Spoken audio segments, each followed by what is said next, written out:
Hola, soy Ignacio Escolar, son las 5:30 de la tarde y como todos los días estamos en Confinados, una sección que nos hemos inventado en el diario.es ahora que no podemos trabajar más que desde las casas para hablar de casa en casa con personajes que tienen algo que decir. Hoy tenemos con nosotros a Miguel Sebastián.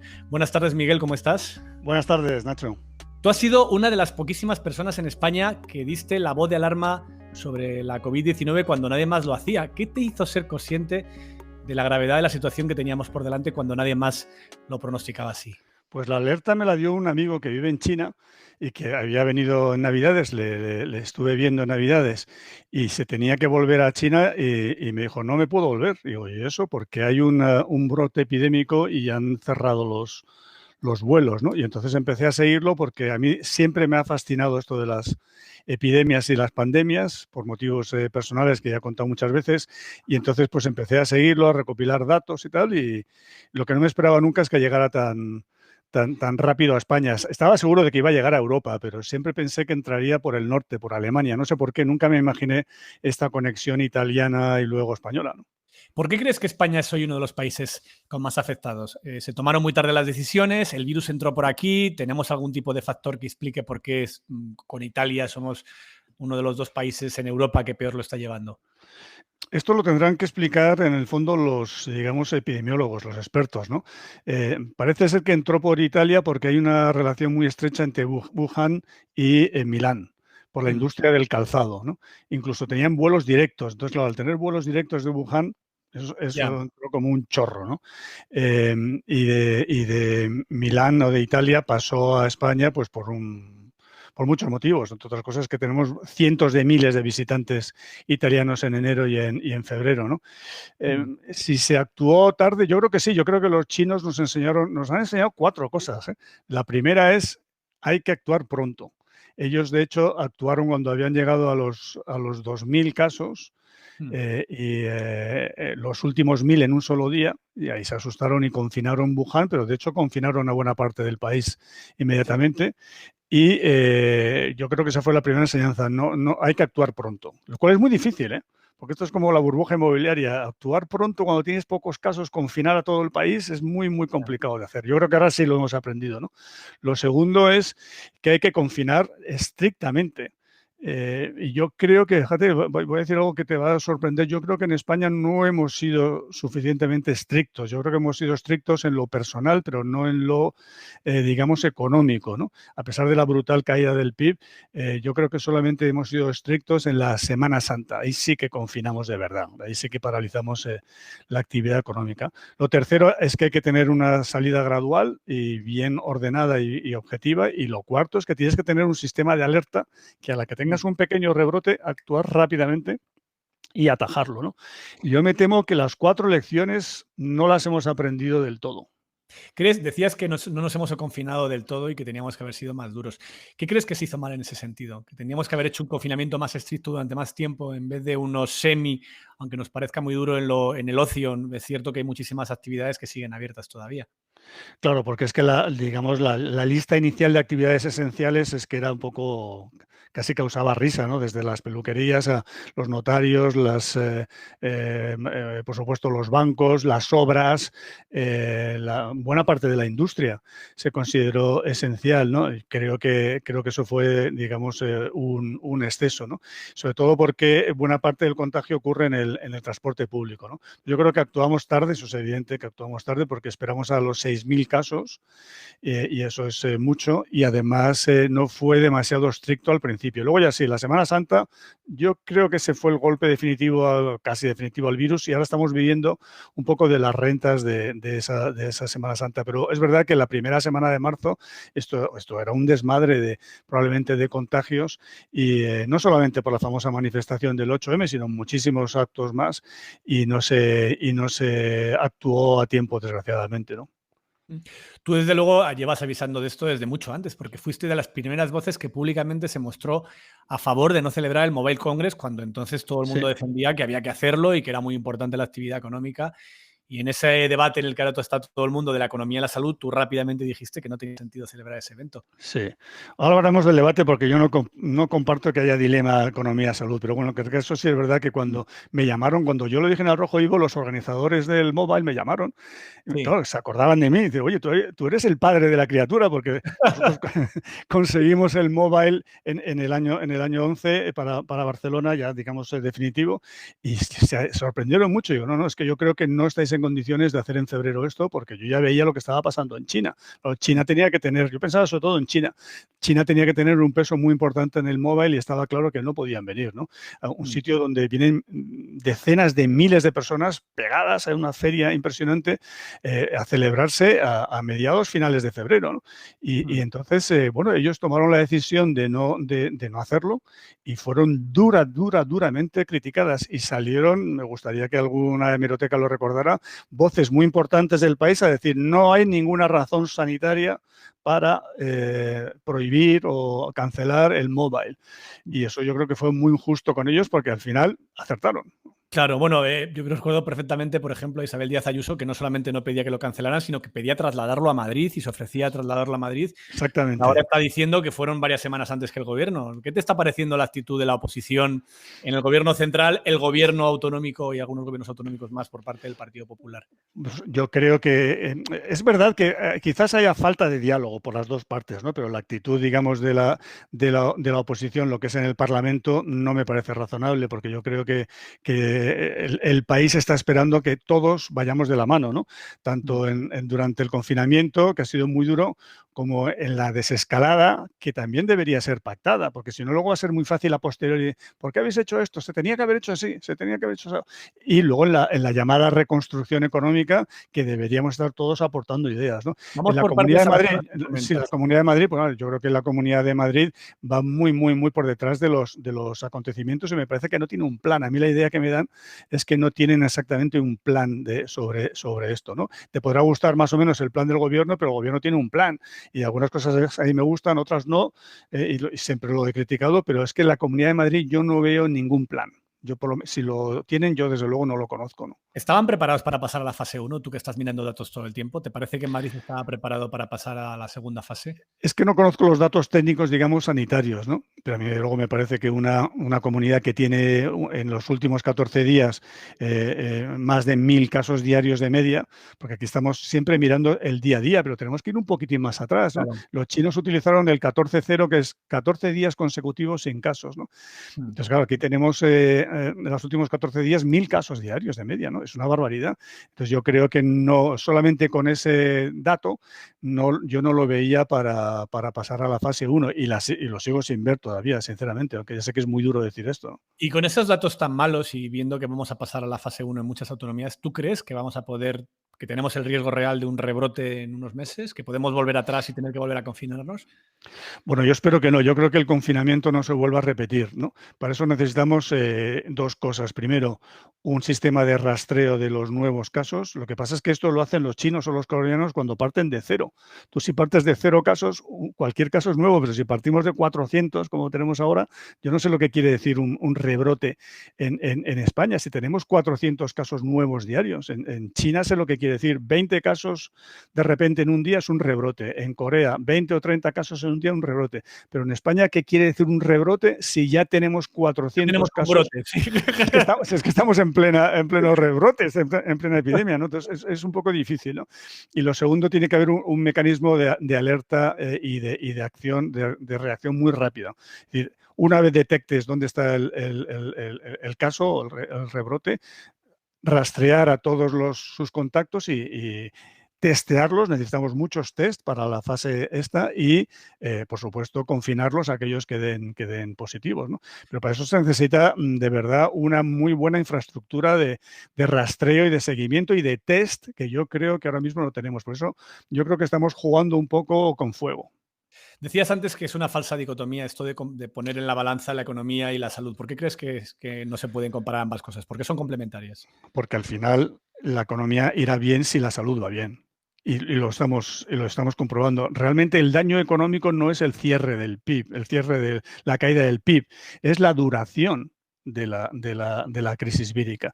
Si tú el PIB lo cierras un 100%, 14 días, ya sé que esto no es posible, y se acaba el tema, pues tendrás una caída del 100% del PIB, que será brutal en las estadísticas, pero a los 15 días has terminado y empiezas a reconstruir el país, ¿no? Cuanto más que la caída del PIB, que es brutal, ya sabíamos que tenía que ser brutal, es la duración. Y claro, 2 meses de esto y que todavía no estemos en el cero casos, pues claro, es un daño económico tremendo. Pero claro, cuanto más desconfinemos, más difícil yo creo que va a ser llegar al cero.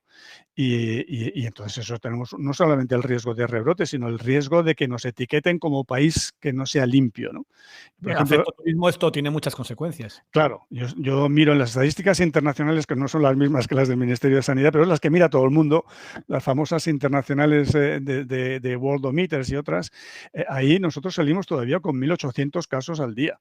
Y, por ejemplo, en los últimos 14 días, solamente con PCR, es decir, con los datos del Ministerio, estamos en más de 1.000 casos al día. Pero tú miras Grecia, pues Grecia tiene menos de 20 casos al día, y no digamos Tailandia o Túnez. Túnez tiene 4 o 5 casos al día. Croacia tiene 5 casos al día. Ellos prácticamente están limpios. Si no lo están, lo van a estar dentro de un par de semanas. Nosotros dentro de un par de semanas no vamos a estar en 0 casos y, por tanto, tenemos el riesgo de que se nos catalogue como un país no seguro, y eso va a ser dañino, desde luego, para nuestra imagen de marca turística, ¿no? Un socio que firma como Oakland pregunta si crees que en esta fase de desescalada se están primando intereses económicos concretos por encima de criterios puramente sanitarios. Yo creo que la presión económica está siendo muy fuerte, pero también la entiendo. Es decir, la economía está parada y a pesar de que se ha hecho un mecanismo, digamos, de sujeción de la actividad a través de los ERTES, de los apoyos de los autónomos, etcétera, hay una situación de angustia ante la duración de la crisis sanitaria que nadie esperaba, ¿no? No, yo tengo que confesarte que cuando empezamos el confinamiento yo esperaba que esto duraría 5 semanas como China, y claro, estamos entrando en la 9ª semana y esto no tiene visos de estar ni mucho menos liquidado, ¿no? Entonces, claro, yo entiendo la presión económica, pero yo creo que si se hubiera hecho otro tipo de desconfinamiento por territorios más pequeños y desconfinando aquellos territorios que no tienen casos, que llevan 14 días sin casos, pues se podría haber reactivado por lo menos parte de la economía, no en todo el país, y haber liberado una parte de esta presión que hay tan brutal sobre la actividad económica y también sobre las cuentas públicas, ¿no? Que soy consciente de que, claro, es una presión muy grande, ¿no? En la parte económica, ¿qué te parece la gestión del gobierno? La renta, el ingreso mínimo vital, las ayudas a los ERTES, todas las medidas económicas que está planteando el gobierno, ¿cómo las ves? A mí me ha gustado mucho lo de los ERTES, creo que se ha hecho bien y además creo que es importante que se haya hecho dentro del diálogo social, también el apoyo a los autónomos. Ahora lo que hay que pensar es cómo desescalar también los ERTES, porque si no, algunas empresas o autónomos van a hacer números y van a decir, no, me interesa seguir, digamos, confinado, porque las ayudas me compensan el riesgo de abrir con unas condiciones que no sé cuáles van a ser, etcétera, ¿no? Hay que buscar ahora incentivos ahora para abrir. Hemos estado con incentivos para que no cierren su actividad del todo, para que no quiebren, y ahora hay que buscar incentivos para abrir, ¿no? Por el lado de la renta, yo la renta, hubiera hecho una renta de emergencia mucho más rápida y mucho más transitoria, ¿no? No veo exactamente el objetivo de hacer ahora una renta básica, porque si de verdad nos creemos que estamos en un choque de oferta, no creo que sea bueno tener ahora mismo una renta básica, porque la renta básica te acaba luego limitando la oferta, en este caso la oferta de trabajo, ¿no? Pero entonces yo hubiera hecho algo más de emergencia, ¿no? Sí que es verdad que hay una situación social muy preocupante y que se debería abordar lo más rápido posible, porque es verdad que todo el que está en la economía sumergida, que es mucha gente, pues no está recibiendo absolutamente nada de ingresos, ¿no? Hay otro socio que firma con Mamoya que te pregunta por que si ves posible algún mecanismo por parte de las autoridades de la Unión Europea y del Banco Central Europeo similar a la financiación directa de los bancos centrales que está tomando Estados Unidos, Japón o Reino Unido.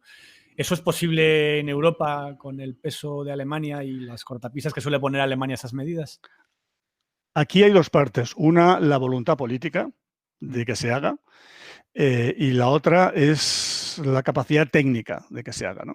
Técnico-jurídica, ¿no? Sí. Yo en la voluntad política estoy contento, porque por primera vez la Troika, los tres de la Troika, se han manifestado en muy buena dirección, ¿no? Los tres de la Troika, recordemos que son el Fondo Monetario, la Comisión Europea y el Banco Central Europeo. Es decir, de que no están dispuestos a que esto se convierta en una crisis de deuda y no están dispuestos a que determinados países, porque les ha tocado, digamos, la China de la pandemia más que a otros y tienen una crisis económica mayor, salgan perjudicados. Es decir, no ha habido ningún exceso de estos países, ningún abuso y por tanto no tienen por qué ser castigados. Entonces, la parte política me gusta, que yo creo que no tiene nada que ver al 2010, 2011, afortunadamente, ¿no?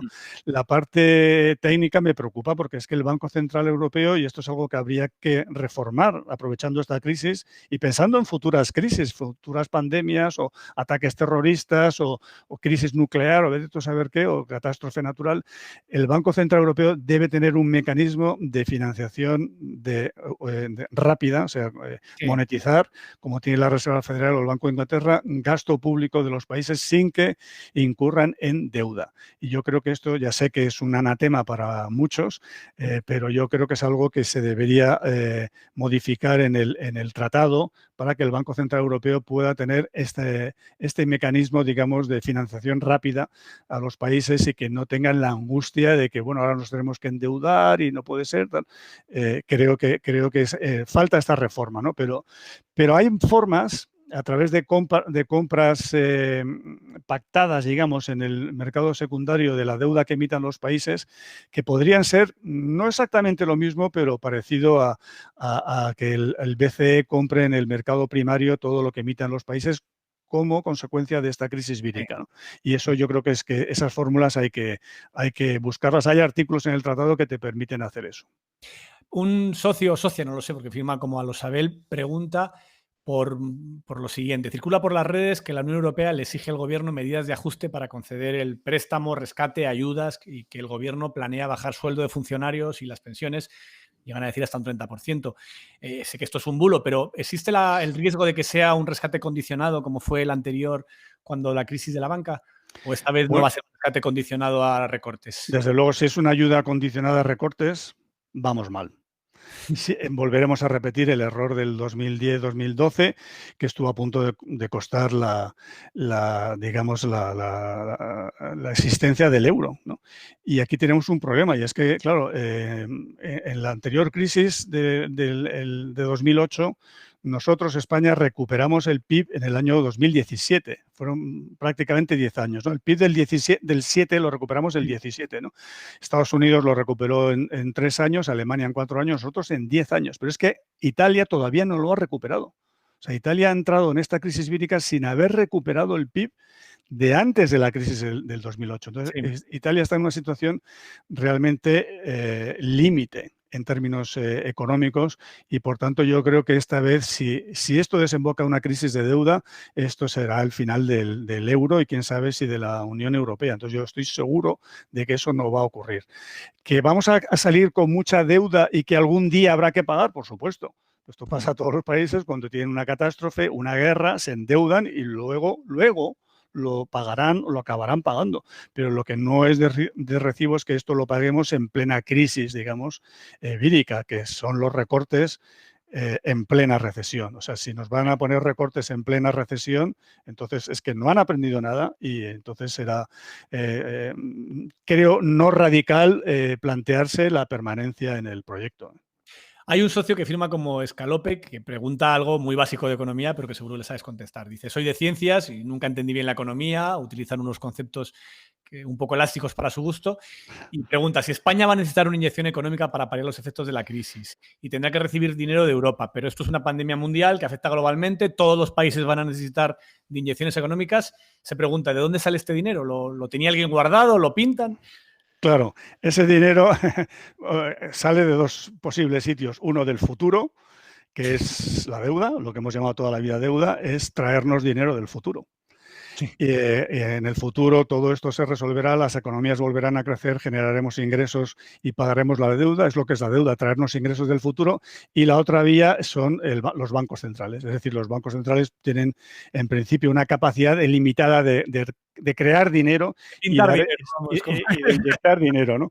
Esto no les gusta a muchos porque siempre se ha dicho que crea inflación, pero claro, llevamos ya más de 10 años con una creación monetaria brutal sin que esto cree inflación. Y por tanto yo creo que ese paradigma que yo enseño todos los años y cada vez me cuesta más de la teoría cuantitativa del dinero, pues yo creo que conviene también un poco revisarlo, ¿no? Claro, porque históricamente se consideraba que cuando se imprimía demasiado dinero y los bancos centrales emitían mucho dinero, se generaba una inflación que acababa comiéndose todo, que es lo que le pasó a Alemania y le llevó a esta trauma que todavía arrastra. Pero la Exactamente. realidad es que no está pasando esto, sino que vamos más a escenarios de deflación como lo que le pasa a Japón. Exactamente. Entonces, y bueno, no solamente es que no ha habido nada de inflación a pesar de una monumental creación de dinero, ¿no? Entonces los técnicos se dicen, no, porque es que ha caído la velocidad de circulación del dinero. Eso como nadie entiende exactamente lo que quiere decir, en cualquier caso, creo que sí que se puede inyectar más dinero en las economías, sobre todo en la situación en la que estamos, para sujetar la actividad productiva, ¿no? Pero fíjate que hay que actuar por la oferta y la demanda. Y a los economistas siempre nos gusta actuar por la demanda, pero actuar por la oferta es mucho más difícil, pero ahora hay que actuar también por la oferta. Por ejemplo, los ERTES es una forma Sí. de actuar por la oferta y eso es mucho más difícil de hacer. Las recetas por el lado de la oferta no son tan fáciles. Así es. Te quería preguntar por cómo te imaginas el futuro después de esta pandemia. ¿Crees que, como dicen algunos pensadores, filósofos, economistas, esto va a ser un antes y un después o vamos a volver a una normalidad más pronto de lo que pensamos a pesar de la gravedad de la situación que hemos atravesado? Yo creo que algunas cosas cambiarán, pero yo creo que no habrá cambios tan radicales como algunos están diciendo. Algunas cosas cambiarán, ¿no? Por ejemplo, yo creo que todo lo que es lo relacionado con la digitalización, el teletrabajo, yo creo que el teletrabajo ha pasado una prueba de fuego Sin duda. con notable alto, ¿eh? Creo que está claro que la gente va a querer más inversión, digamos, en infraestructura tecnológica y también en capacidad, digamos, de comunicación, etcétera. Pero, bueno, por ejemplo, en el tema de la enseñanza, pues resolver el tema de que no haya fraude, digamos, por parte de los alumnos a la hora de hacer los exámenes. En fin, hay miles de cuestiones que han surgido que Sí. nunca nos habíamos planteado y que habrá que abordar, ¿no? Pero yo creo que el teletrabajo en general y la digitalización van a tener un impulso clarísimo, ¿no? Yo creo que también en el caso de España nos tenemos quizás que plantear si no hemos vivido demasiado dependientes del turismo internacional. Esto ha sido un modelo que es que ha funcionado de maravilla siempre desde el 59, desde el plan de estabilización y las suecas, digamos, ¿no? Hasta la crisis del 2008, siempre nos ha salvado el turismo internacional. Y mira por dónde en esta crisis es la primera vez que no solamente no nos salva, sino que al revés, va a ser el sector más castigado, ¿no? Yo creo que esto hará que nos planteemos el modelo turístico, pero creo que no, tampoco nos viene mal, ¿no? Porque el modelo Hay mucho turístico riesgo con el era modelo turístico, insostenible, era un modelo insostenible, ¿no? Cada sobre vez todo por más y más y más. el problema de los vuelos, o sea, ya tenía a largo plazo tenía problemas de futuro. Claro, cada vez más y más gente, bueno, claramente con una presión medioambiental tremenda, con los recursos naturales, era un modelo difícilmente sostenible. Entonces yo creo que ahora sí que es una buena ocasión para un poco replantearse el modelo. Pero esto lo tiene que hacer fundamentalmente el sector privado y con apoyo del sector público, ¿no? Y yo creo que también todo lo que se ha pensado muchas veces en este país de que la ciencia y la investigación es un lujo, que no solamente lo ha pensado algunos políticos, sino también buena parte de las empresas, Sí. que siempre han considerado la inversión en I+D un lujo. Yo creo que ahora ya se habrán dado cuenta de que es una inversión muy necesaria y que es fundamental para el futuro, ¿no? Y finalmente todo el tema de la política industrial, los sectores estratégicos. Claro, esta crisis ha demostrado que estamos en un mundo muy globalizado y dentro de una Unión Europea y dentro de una Unión Monetaria, pero a la que hay un problema, los países se cierran como los ermitaños en sus conchas y ahí búscate la vida, ¿no? Entonces necesitaremos algún tipo de definición de sectores estratégicos que incluirá, por supuesto, el sector sanitario para, digamos, evitar que en el futuro nos pille este tipo de situaciones con muy pocos recursos porque los tenemos siempre de fuera. Entonces, muchas empresas hacen planes make or buy. ¿Lo fabricamos o lo compramos? ¿No? Yo creo que el país necesita también un poco de análisis make or buy, porque a veces el buy no está disponible, entonces te quedas, digamos, colgado de la brocha sin material sanitario, sin respiradores, y necesitas unas reservas estratégicas como las tenemos con el petróleo, por cierto, ¿no? Si tenemos ¿Tienes la sensación de que a raíz de esta crisis también ha habido como una reivindicación del sector público, entendido como los últimos 40 años en la economía, 50 años, iban hacia a primar el sector privado sobre lo público, y ahora de repente cuando truena nos damos cuenta que para algunos asuntos el sector público es fundamental y que no podemos prescindir de él con tanta alegría como se ha hecho muchas veces? Sin duda. Yo creo que primero la sanidad pública ha sido la gran triunfadora por goleada de esta crisis. Y yo me alegro porque yo siempre he creído a pesar de que siempre me ha dicho se me ha dicho que soy muy liberal, yo siempre he creído en la sanidad pública, ¿no? Porque creo en el concepto de externalidad positiva de la sanidad y de la educación, y que por tanto creo que el sector privado no es capaz nunca de ofrecer el nivel sanitario o educativo que requiere, digamos, óptimamente la economía, la sociedad, ¿no? Por tanto, yo creo que ha sido un gran triunfo del sector público, también por el lado de la política industrial, que estaba muy mal vista, y se ha demostrado que es necesaria una política industrial y una definición de sectores estratégicos, ¿no? Y luego que tiene que haber un cierto control de nuestras fronteras, ¿no? Porque si nos van a dejar solos, a no ser que haya una OTAN sanitaria, que nos lo podríamos plantear, ¿eh? Es decir, igual que hay una OTAN para defender la vida que para claro, en cuanto un país tenga un problema tal cual, ahí va la OTAN sanitaria en su socorro, que a mí no me parecería disparatado organizar algo así, que ahora no lo tenemos. Pero tenemos la OMS, que se dedica a hacer informes y recomendaciones, que está muy bien, pero no, necesitamos una OTAN sanitaria, ¿no? Si no, tendremos que buscarnos la vida cada país por nuestra cuenta, y eso va a necesitar control de fronteras, porque a la que haya un rebrote, probablemente los países necesiten cerrar sus fronteras, como han hecho los coreanos, para evitar el contagio y evitar el confinamiento, que el confinamiento es tremendamente costoso, tanto social como económicamente, ¿no? ¿Crees que podemos ir hacia eso? Es decir, que la COVID-19 se convierta en una enfermedad que tarde mucho en ser solucionada y acabe, en cierto sentido, con la globalización, con el tráfico, con la libertad de movimientos de personas en la propia Unión Europea. ¿Eso nos puede pasar? ¿Tú lo ves factible? Yo soy optimista y yo espero que no.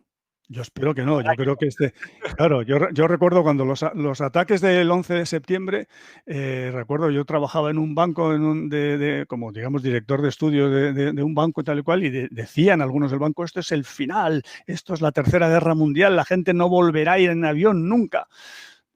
Estábamos, bueno, la gente no volverá a ir en avión nunca, pues la gente evidentemente tardó, Sí. pero acabó volviendo a ir en avión, ¿no? Yo creo que todo esto, el susto se pasará. Lo importante es que salgamos mejores como país y, bueno, y como planeta de esta situación, ¿no? Pero el susto yo creo que se pasará, y evidentemente cuando tengamos la vacuna se pasará. Lo que sí que necesitamos es aprender las lecciones de este susto, ¿no? Pero este susto tiene un paralelismo muy evidente con el cambio climático, en el sentido de es un problema global del que nos han avisado desde hace ya tiempo, pero que no le prestamos atención hasta que de repente llega. Pone en cuestión nuestra forma de vida o la manera en la que, lo que funcionamos. ¿Crees que en el aspecto de la lucha contra el cambio climático se van a sacar enseñanzas de este paralelismo, de esta pandemia, de esta situación? Yo creo que sí. El problema es que muchas de las medidas que hemos tomado van en contra del cambio climático, o sea, que hemos retrocedido en el mensaje, ¿no?